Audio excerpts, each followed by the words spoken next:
Hello, and welcome back to another Road to Masters video. It has been a while since I last updated you guys on what is going on and how I try to improve my gameplay so I can finally get out of Emerald. But before we get started, 95% of the people that watch my videos aren't subscribed, and I would greatly appreciate it if you just hit that button. It is completely free and you're coming back anyway, so why not hit it? Also, I'm still offering free coaching VOD reviews, so if you like one, please go into the description of this video and add me on Discord so we can set up one for you. I highly recommend getting one now, as later on I want to charge some money so I can not have to work at my job and hopefully do coaching, game development, and content creation full time. So last time we left off talking about weak side and strong side and how I should incorporate this type of playstyle more. If you are heavily interested about that, go watch my Road to Masters Part 5 so you can get caught up. But anyways, that video was day 24, and I ended at Emerald 4, 37 LP, with 40 wins and 32 losses, with a 56% win rate. We are now on day 41, and we got some stuff to talk about. First, I need to rant. Emerald has yet again proved to me that this is going to be a lot harder than I thought. There are many things that I complain about in these past few weeks. The biggest issue I had was the matchmaking system.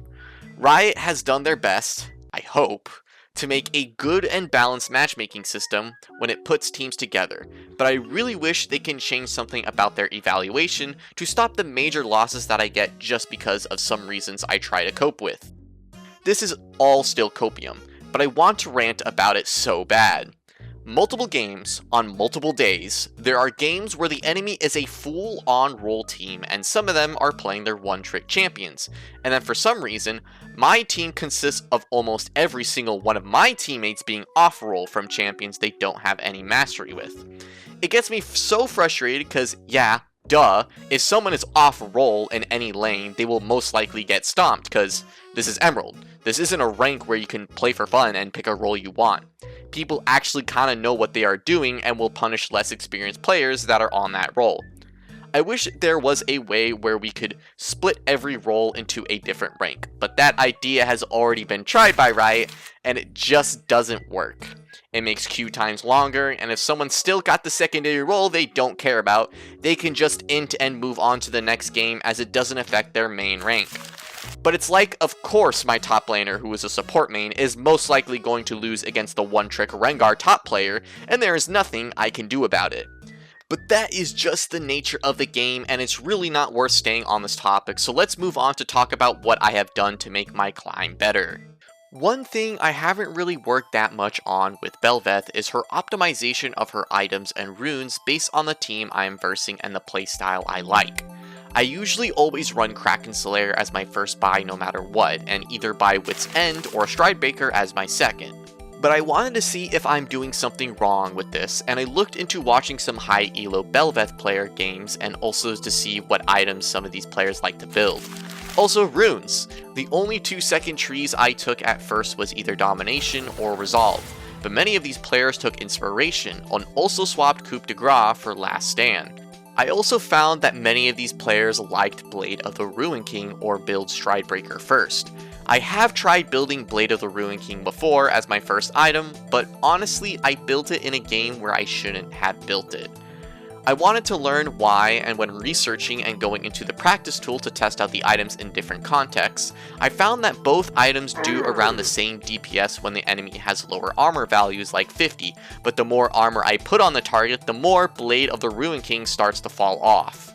I also found many different forums saying that when deciding to either build Bork or Kraken, Bork is good against health stackers and has more upfront damage, but Kraken is overall better for more consistent damage and armored targets.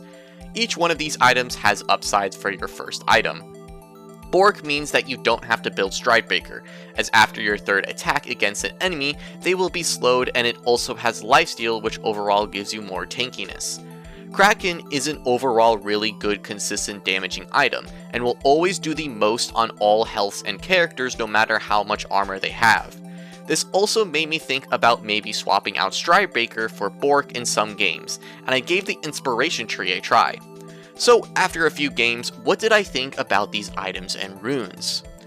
I actually still prefer Kraken over Bork in almost every game, as it is just that good and consistent, but I did learn that going Bork as my second item in games that I am super ahead in felt really good, as I have even more damage, but I don't suffer from not being tanky, as the healing synergizes really well with Bel'Veth's E, which made me unkillable in some contexts. The runes I feel like is more playstyle than anything. Inspiration didn't feel terrible, same thing with Domination, but my most successful second rune page was always the Resolve tree. I honestly really liked being tankier so I can compete with many other junglers that Bel'Veth has a harder time dealing with if she is squishier.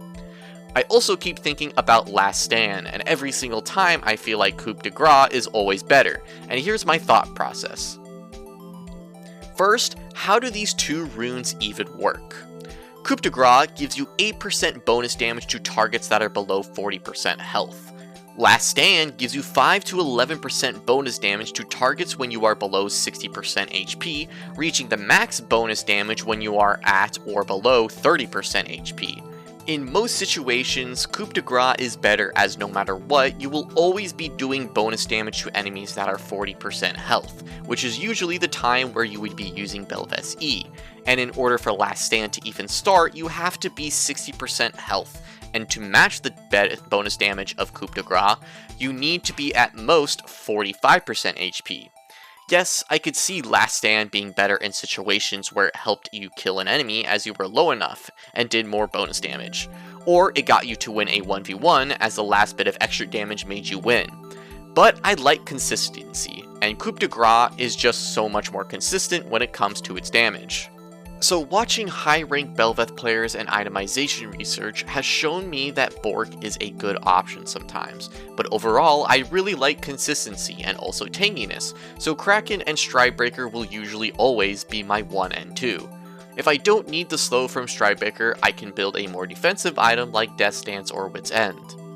But this is not the only thing that I wanted to get better at in my games, and that is to improve my weak side and strong side gameplay, but also keep farming.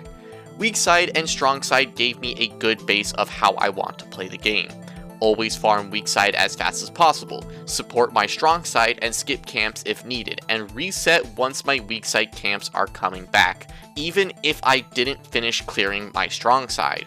Not only did this help my CS numbers stay consistent on where I want it to be, but also it helped me cross-map better, as invading the enemy jungle just felt that much easier when my weak side camps were gone and I didn't have to worry about him taking mine. So where did I land after 41 days, and did these new discoveries help me? I finished in Emerald 3 2LP with 67 wins and 56 losses, with a win rate of 54%.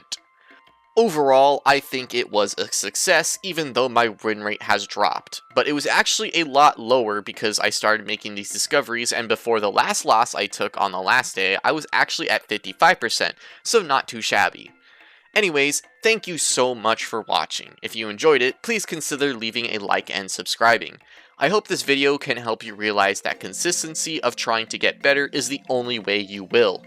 Good luck on your climbs, and see you in the next video.